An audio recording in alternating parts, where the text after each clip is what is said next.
जी नमस्कार। आज corner table talk में मेरे साथ है विजयपाल सिंह। आज ही आरआरबी पीओ का रिजल्ट आया है और विजयपाल ने इसमें सफलता प्राप्त की है। विजय, एक बात बताओ, जी सर। आपने जब किंग्स के साथ अपनी प्रेपरेशन की यात्रा की जी तो आपने कुछ समय के लिए तैयारी की, फिर छोड़ दी और फिर शादी होने के बाद आप गुजरात में एक टाइल मेसन के रूप में काम करने लगे। जी सर। तो मैं आज यूं कहूं कि आखिर जानते हैं हम आज एक ऐसी कहानी जिसमें एक टाइल मेसन किस प्रकार से आरआरबी पीओ बना। जी सर। तो मुझे थोड़ा बताइए कि आपने जब गुजरात में मैसनरी करना शुरू की, जी टाइलिंग का काम शुरू किया आपने, तो इससे जबकि पढ़ाई छोड़ चुके थे जी सर। और उस केस में यही वजह है, मैं बीच में विद्यार्थियों को बताना चाहूंगा कि किंग्स एकेडमी अपने ऑनलाइन प्लेटफॉर्म्स के जरिए कभी कभी विद्यार्थियों को कुछ इस तरह की सुविधाएं उपलब्ध कराता है कि आप यदि दूर भी रह रहे हो तो भी आप अपनी तैयारी को जारी रख सकते हैं। हजारों लाखों की संख्या में आज वीडियोस ऑनलाइन मतलब यूट्यूब पर है। उनमें से कुछ खास तरह के सेलेक्टेड और to the point videos kings के द्वारा भी हैं। खैर, उस बारे में हम ज्यादा बात नहीं करेंगे। हम विजय पाल के बारे में जानना चाहते हैं कि विजय पाल ने अपनी पूरी कहानी कैसे की। विजय पाल, अपने बारे में बताइए, आप कहाँ से रहने वाले हो? सर, पहले तो मैं बहुत बहुत धन्यवाद करता हूँ आपका, जो मैंने आपसे आपके वो तो बालाजी की आप पे कृपा होगी यहाँ से। सर, जैसे मैं ग्रामीण एरिया से बिलोंग करता हूँ। यस। जैसे मेरा गांव है रिंगस तहसील में पड़ता है, विजयपुरा गांव। तो वहाँ से बिलोंग करता हूँ मैं। तो वैसे मेरे पापा मेरे गांव से कितना दूर है? लाडपुर से आपके गांव से लगभग मुश्किल से 4 या 5 किलोमीटर। मुश्किल से 4 या 5 मुश्किल से 4 या 5 किलोमीटर। राइट। तो सर, मेरे पापा हैं, वो खेती करते हैं, वैसे किसान है वैसे पैसे से वो। ठीक है। और मैं जब 12th में था, एग्जाम 12th की दी थी, तो उसी दौरान बड़े भैया के साथ मेरी शादी भी 2012 में ही कर दी थी। 2012 में शादी हो गई आपकी और अब 2024 में, यानी 12 साल के 12 बाद साल के बाद में आप लंबे समय के बाद में आ गए। तो इसमें ऐसा कहें कि बेटी के भाग्य का योगदान है? नहीं सर, बेटा है मेरी। बेटा है आपके। नॉर्मली बेटियों का भाग्य जी प्रबल होता है। प्रबल होता है। ठीक है। तो आप मुझे ये बताइए कि जो, हालांकि आपने अपनी तैयारी में किंग्स के बाकी जो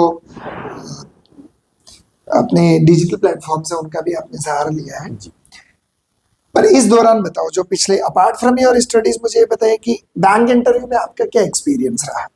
सर, इंटरव्यू में तो जैसा कि जो पैनल था ना, वो मेरे को एकदम, जैसे वो बोलते हैं ना, एकदम फैमिलियर से वो फ्रेंडली होता है, एकदम पैनल हमेशा फ्रेंडली होता एकदम बिल्कुल फ्रेंडली। मेरे को ऐसे लगा ही नहीं कि जैसे मैंने यहाँ से कोचिंग में कल तैयारी की थी यहाँ से, तो जिस हिसाब से आप थे, गणेश सर थे, और जैसे टाइम बीच बीच में आपने जैसे जो भी किंग्स से सिलेक्टेड बच्चे थे, जो भी मैनेजर की पोस्ट पे थे अभी, उनको भी यहाँ पे बुला के हमारा इंटरव्यू वगैरह करवाया। Right. उनसे जो भी जानकारी हमें दिलवाई, तो उससे हुआ कि जो झिझक थी मन में कि यार पैनल कैसा होगा, क्या होगा, तो एक झिझक थी वो निकल गई। ठीक है। आपने जैसे ही वो मॉक इंटरव्यू लिए, वो भी एकदम इस प्रकार के ओरिएंटेड थे कि एकदम जो एग्जाम का लेवल है, हमारा जो मॉक इंटरव्यू हो रहा था, उससे आपका जो इंटरव्यू लेने का जो तरीका था, वो हमारे जो पैनल मेंबर था उससे कहीं ऊपर था उसका लेवल।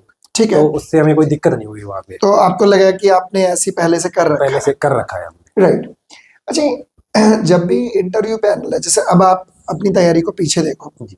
तो ऑफ कोर्स गुजरात की कट ऑफ राजस्थान से कम रहती है, कम और इसका लाभ हर उस अभ्यर्थी को मिलता है जो राजस्थान से मार्जिनल कैंडिडेट हो। तो आप मध्य प्रदेश हुआ या गुजरात हुआ, और कभी कभी कुछ विद्यार्थी किस अन्य राज्यों में भी जाते हैं जी। क्योंकि एम्प्लॉयमेंट कम्स फर्स्ट। आज स्टेट दूसरी चॉइस है, पहले आपको चाहिए तो पहले स्टेबल होना है लाइफ। पहले स्टेबल होना है। आप ये बताइए कि जब आप मैसन के रूप में कार्य कर रहे हैं, टाइल मैसन के रूप में, जैसे सुबह आप मुझे बता रहे थे कि सर हाथ फटे हुए रहते हैं, देखो ठंडे हाथ बिल्कुल फटे हुए हैं सर। अभी भी फटे हुए हैं आपके। तो इस पूरी प्रक्रिया में आपने फिर से तैयारी करने के लिए कैसे शुरू किया? मतलब सर, जैसे मैं लगातार बैंकिंग की तैयारी कर रहा था, तो जब भी मैं एग्जाम दी तो मैंने हर साल एवरेज 6 से 7 एग्जाम्स बैंक की होती है, और मैंने हर Yes. साल एग्जाम दिए मैंने। ठीक है। लेकिन हर बार यही हुआ कि बस मेंस में जाके हमेशा मैं बाहर हुआ हूँ। 0.40 से लेकर के 1.5-2 नंबर के मार्जिन से मेरी 10 से 12 एग्जाम्स हैं जो उनसे रह बाहर गई। रह गया हूँ मैं। राइट। तो एकदम बिल्कुल डिप्रेस हो गया मैं कि अब ठीक है। कुछ भी नहीं कर अच्छा, सकता, नॉर्मली ऐसा ही होता भी है क्योंकि कि एज आप भी बहुत नजदीक रहते हो, उम्र बढ़ रही होती है, आपकी जिम्मेदारियां बढ़ रही होती है, शादी हो गई हो तो फिर और शादी हो जाए तो वैसे जिम्मेदारी है, शादी ना हो तो वैसे ही दबाव है। तो ठीक जैसे है। एज भी बढ़ रही थी, वैसे मैं 29 का हो चुका था, तो यार कि अब नहीं होगा अपना, बिल्कुल हताश हो चुका था मैं। ठीक है। क्योंकि मैं जैसे पहले ही छोड़ना चाहता था, आज से 3-4 साल पहले ही छोड़ना चाहता था मैं, लेकिन हर बार मेरे पापा ने और मेरे भैया ने यही कहा कि नहीं तो एक बार, इस बार और अटेम्प्ट कर, और ट्राई इस करो, बार ट्राई और ट्राई कर, इस बार और ट्राई कर। लेकिन 23 आते आते, 23 के लास्ट में ये अति हो गई थी कि भाई अब मेरे से अब नहीं होगा, अब मुझे अब मैं अगर इस सेक्टर में लगातार रहा तो मैं मेंटली डिस्टर्ब हो जाऊंगा मैं, डिस्टर्ब हो जाऊंगा। और क्योंकि ध्यान रखिए इस बात का, मेंटली प्रेशर इतना हो चुका था क्योंकि मेरे ऊपर। प्रेशर बिल्ड होता है, मेंटल हेल्थ का ध्यान रखना बहुत जरूरी है, और फैमिली इसमें बहुत सपोर्ट करती है। सपोर्ट करती है बहुत ज्यादा। फैमिली का सपोर्ट बहुत रहता है। अच्छा, पापा क्या करते हैं? पापा खेती करते हैं सर।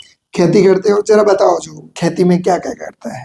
वही जो नॉर्मल रूटीन होता है, जैसे गेहूं, सरसों, बाजरा, और मसूर की हमारे खेती इलाके में। में तो पानी भी नहीं रहा है।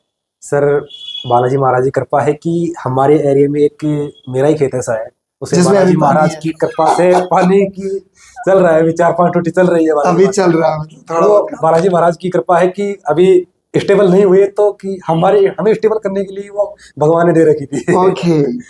सो इस पूरी प्रक्रिया में आपकी पत्नी का मुझे भूमिका बताइए, आपकी पत्नी की क्या सर भूमिका रही? मेरी पत्नी की मैं देखूं तो बहुत बड़ा योगदान रहा उसका, क्योंकि उसने मेरे को हमेशा यही बोला कि आप इस बार रह गए कोई बात नहीं, आप फिर से ट्राई करो, आपका हो जाएगा, आप मतलब फिर से एक ट्राई एक करो। एक पत्नी जो है वो अपने पति को मॉरली कितना सपोर्ट करती है? सर मेरे को तो पूरा किया सपोर्ट, बिल्कुल। जब भी मैं हताश होता था तो मेरे को एक बात बोलती थी कि आप इतने नज़दीक आ गए तो आप एक बार फिर से ट्राई करो, अगर आप बिल्कुल नहीं कर पाए तो साइड में कुछ छोटा मोटा देख लो, लेकिन आप तैयारी मत छोड़ो, तैयारी तो मत छोड़ना आप। तो आप, मैं यूं कहूं कि इसके पीछे आपकी पत्नी के विश्वास और उनके प्रोत्साहन का भी बहुत बड़ा जी रोल सर। रहा है। सर जितना मेरे पापा और मेरे भैया का रहा है, लगभग उतना ही मेरी बीवी का भी रहा है उसके बीवी पीछे। का भी रहा आपका। तो आपका बेटा कितने साल का है? सर मेरा बेटा 8 साल का है। 8 साल का, तो स्कूल तो जाता ही होगा। जाता सर, तीसरी क्लास में है वो। तीसरी क्लास में। तो जब बेटा भी पढ़ रहा है और बाप भी पढ़ रहा है और मम्मी घर का काम कर घर का रही है, काम कर रही है। तो ऐसी स्थिति में आपको मतलब क्या लगा होगा? मतलब सर जैसे मैं घर से बाहर जैसे सिक्कर रह के ही रूम पे रह कर ही तैयारी करता था मैं। राइट। तो जब भी 10-20 महीना 20 दिन से गाँव जाता था, हाँ। तो मेरा बेटा एक बात कहते, पापा आप नौकरी लग गए। तो वो बात थी, वो एक इस प्रकार से उस बात, उसका तो कहना, वो तो बच्चा है वो तो ठीक कहेगा, है, ठीक बात लेकिन वो बात ऐसी चुभन, ऐसी चुभती थी मन में कि यार करे तो क्या करे, बिल्कुल तो एकदम। मतलब ये है कि आपके बेटे के साथ जो ये संवाद होता था, पत्नी के साथ संवाद होता था, इसने आपको पुश करते रहे। पुश करता रहा सर। कभी मतलब आप हताश होने से पहले आपको वो लोग चार्ज कर देते थे? जी बिल्कुल। कभी किसी रिजल्ट पे ऐसा है कि आप बिल्कुल निराश हो चुके हैं? सर जैसे 2023 था, 23 में मैंने अच्छी खासी तैयारी की थी, लेकिन मेरा एक भी पेपर नहीं निकला। नहीं, राइट। लास्ट में आईबीपीएस एक्चुअली पीओ, पिछले साल वैकेंसीज बेटा कम थे। आईबीपीएस पीओ था, राइट। तो पीओ मेरा प्री हुआ, लेकिन मेंस में फिर बाहर हो गया मैं। ठीक है। तो फिर एकदम से ऐसे स्ट्रेस में आ गया कि भाई अब तो कुछ नहीं होगा। नहीं होगा। तो ऐसे वक्त में आपकी वाइफ ने आपको कैसे सपोर्ट किया? उन्होंने बोला कि ठीक है, अगर आप तैयारी, वैसे तो आप तैयारी जारी रखो, लेकिन फिर भी अगर आप ऐसा सोचते हो कि मैं अब नहीं कर सकता, तो कोई साइड में थोड़ा ऐसा अर्निंग का सोर्स देख लो, जिससे आप अर्निंग भी कमा ले सको, कि जैसे पापा पे डिपेंड नहीं रहना पड़े, और साथ में जैसे टाइम मिले तो वैसे पढ़ाई मैं ये भी जारी पूछना रखो साथ। चाहूंगा कि जब 10-12 साल आपकी शादी को हो गए हैं जी और आप अभी भी पढ़ते हैं जी। और आप कोई कमाई नहीं कर रहे हैं और अपनी पढ़ाई के लिए भी आप अपने माता पिता पर ही निर्भर या भैया पर निर्भर पापा और करते भैया पे निर्भर था फुली मैं। हैं, तो ऐसी स्थिति में कैसा लगता होगा उनसे जब आप पैसे मांगते हैं? सर अधिकतर तो जैसे होता था कि जैसे मैं सीकर से गाँव जाता था, तो जैसे मान लीजिए एक एग्जाम्पल दे रहा हूँ, जैसे मेरे को 3,000 रुपये की जरूरत है, तो मैं पापा से कभी नहीं कहता था कि मेरे को पैसे चाहिए, क्योंकि ठीक है। उनसे आज भी इतना डर लगता है मेरे को। वो है कहते कुछ, वैसे कुछ कहते नहीं है वो, लेकिन एक मन में डर है कि यार क्या कहेंगे। राइट। तो मैं हमेशा मम्मी को भी बोलता था कि मम्मी बापू को बोलना है कि मेरे को जब 3,000 जरूरत, तो कहता कि 2,500 रुपये चाहिए मेरे को। तो फिर वो 500 कैसे मैनेज करते थे? 500 जैसे फ्रेंड सर्कल है, तो फ्रेंड सर्कल में एक बार एडजस्ट कर लेता अभी था। आपकी कितनी उधार होगी फ्रेंड सर्किल से? सर अभी तो जैसे जब मैं फिर टाइल सेक्टर में चला गया, तो फिर तो सब चुका दिया? सब चुका दिया था। जब आप टाइल सेक्टर में जब काम करने लगे तब तक कितनी उधार हो चुकी थी आपकी? लगभग 20-25 हज़ार रुपये। 20-25 हज़ार रुपये हो गए। अच्छा, एक फोम आता है राइट, जी। और फोम काफी महंगा होता है, 800 850 रुपए 800 850 रुपए आपके लगते हैं, एग्जाम देने में जाते हैं तो वो तो खर्चा होता खर्चा होता है। है। एक बैंक के अभ्यर्थी पर जिसकी शादी हो चुकी है, जिसके बेटा है, पत्नी है, तो पत्नी कभी आपसे पैसे मांगती थी? नहीं सर, उसके उस हिसाब से जैसे मेरे उनको जो भी जरूरत पड़ती थी तो मम्मी को बोलती थी कि मेरे को इस हिसाब से पैसे चाहिए, राइट। तो पापा ने, मम्मी ने और बड़े भैया ने उन्हें भाई बात इस इसलिए चीज के लिए पूछ रहा मना हूँ, नहीं इसे किया। कुरिद के इसलिए पूछना चाह रहा हूँ, बहुत सारे लोग ये कहते हैं कि शादी के बाद में हम कुछ कर नहीं पाएंगे। शादी के 12 साल के बाद भी आप पीओ बन रहे हैं, और इंटरेस्टिंग बात है, पत्नी और बेटे के सवालों ने ही इनको प्रोत्साहित किया है। माँ बाप और भाई बहन ये तो हमेशा ही अपने बेटे और बेटे बेटी और भाई बहन को सपोर्ट करते हैं, लेकिन पत्नी का समर्थन अपने पति के लिए अनस्पोकन होता है। और मैं जानता हूं इस बात को, क्योंकि आज भी मैं इस एज में भी जब देखता हूं तो सबसे पहले यदि सपोर्ट मिलता है माँ बाप के अलावा, अलावा नहीं कहूंगा, साथ साथ, तो वो पत्नी होती है। खैर, आपसे मुझे यही बात करनी थी, क्योंकि ये एक माइलस्टोन है कि 12 साल के बाद, जी सर। शादी के 12 साल बाद, एक टाई के काम करने वाला व्यक्ति पहले अपनी उधारी चुकाता है, फिर फॉर्म भरता है, और जहां जिस राज्य में वो माइग्रेट हुआ है वहीं से फॉर्म लगाता है, वहीं से तैयारी करता है, और आरआरबीज में अपने लिए एक असिस्टेंट मैनेजर के रूप में अपने लिए मुकाम हासिल करता है। ये एक बेहतर सूचना है हम सबके लिए, मतलब बहुत ही हौसला अफजाई करने वाली बात है। सर मैं इसमें एक बात कहना चाहूँगा जो भी एस्पिरेंट है उनके, कि आप अपना जो टारगेट लेते हो ना, उस टारगेट पे किसी की सुनो मत। फिर जब जैसे मैं बैंकिंग की तैयारी कर रहा था, लंबा टाइम हो गया था मेरे को, जब भी मैं गांव जाता था तो मेरे ही परिवार के जैसे चाचा ताऊ वगैरह हैं और भी रिलेटिव हैं, तो एक ही बात बोलते थे कि तू बैंकिंग सेक्टर को छोड़ दे, इतने साल से इतने साल से लगा हुआ है, तेरा नहीं होगा। तेरा नहीं होगा, तो अगर इतने साल अगर रीट में देता, फर्स्ट ग्रेड देता, एलडीसी को देता, तो उसमें तेरा हो जाता। राइट। तो मैं एस्पिरेंट को ये कहना चाहूँगा, ऐसा है, आज है, किसी की आज बात है। मत सुनो। अभी सुबह बात हो रही थी, तो नेहा जिसका क्लर्क में हुआ है, तो ऐसे ही उनसे मैंने कहा कि मम्मी से बात हो रही थी उनके से, तो मैंने कहा बेटा अब तो कोई दबाव नहीं होगा, तो मम्मी ने ये कहा कि नहीं नहीं, इस पर वैसे भी कोई दबाव तो था नहीं। तभी नेहा मुझे बताती है कि नहीं सर, अभी मुझे कहा जा रहा था कि रीट की तैयारी क्यों नहीं कर रही है। तो जी सर। ऑफ कोर्स चॉइसेस होती है, पेरेंट्स क्या चाहते हैं, पेरेंट्स एक ही चाहते हैं कि बच्चे जो है वो कहीं भी कैसे भी स्टेबल हो जाए, ताकि वो अपने जीवन यापन अच्छे से कर ले। तो पेरेंट्स का ये नहीं है कि वो कोई आपको बैंकिंग की तैयारी से निकाल करके कोई तैयारी, वो चाहते हैं कि यार कहीं भी सेटल हो जाओ, बस आप अच्छे से एक बार सेटल हो जाओ। लेकिन ये बात बहुत मायने रखती है, जिस एग्जाम की आप तैयारी कर रहे होते हैं उसके साथ आप कनेक्ट रहिए, that helps you a lot. और कोई मैसेज जो आप देना चाहेंगे? सर एक है जो बैंकिंग सेक्टर में मैंने जो सबसे अधिक जो मेरी वीकनेस मानता हूँ, मैं उस बात को मैंने अपने ऊपर फॉलो नहीं किया मैंने कभी, रीडिंग पावर, रीडिंग स्किल। आपको हमेशा रीडिंग पे फोकस करना ही पड़ेगा। अगर इंग्लिश में अगर बिना रीडिंग के आप बैंकिंग सेक्टर में आ रहे हो ना, तो आप कोई बाई चांस अगर जैसे मेरी तरह किस्मत अच्छी होगी आपकी तो आप लग जाओगे, नहीं तो मुश्किल है बैंक में, क्योंकि जैसे सीनियर चेंज हो रहा है, पैटर्न चेंज हो रहा है। अभी एसबीआई ने भी चेंज किया है, तो जिसकी रीडिंग पावर स्किल्स अच्छी है वो ही एग्जाम। आप ये कह रहे हैं कि रीडिंग इन इंग्लिश बहुत जरूरी है? Yes sir.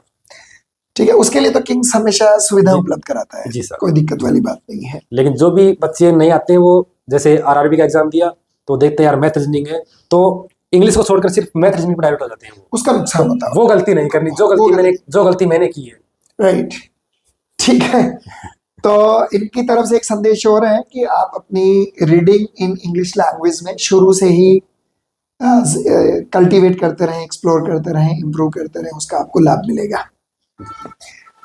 एक जो मैं हमेशा कहता हूं कि विजय पाल यदि टाइल्स में काम करने के बाद फिर से अपने मंसूबों को काम के माध्यम से, मजदूरी के माध्यम से यदि जान फूंकने के लिए वो मजदूरी कर रहे हैं, तो जिन लोगों को ये सुविधा मिल रही है फुल टाइम पढ़ने की, उन्हें अपने बारे में थोड़ा मूल्यांकन ईमानदार करना चाहिए। उन्हें देखना चाहिए कि कौन से वो एरियाज हैं जिनमें हमें किसी मेंटर सपोर्ट की जरूरत है, तो वो भी लिया जा सकता है, कोई बुराई नहीं है उसमें। या और क्या हो सकता है, तो उसके लिए मैं किंग्स पर हमेशा ऐसे विद्यार्थियों की सहायता के लिए उपलब्ध हूँ। आप जितना चाहे मेरा समय ले सकते हैं।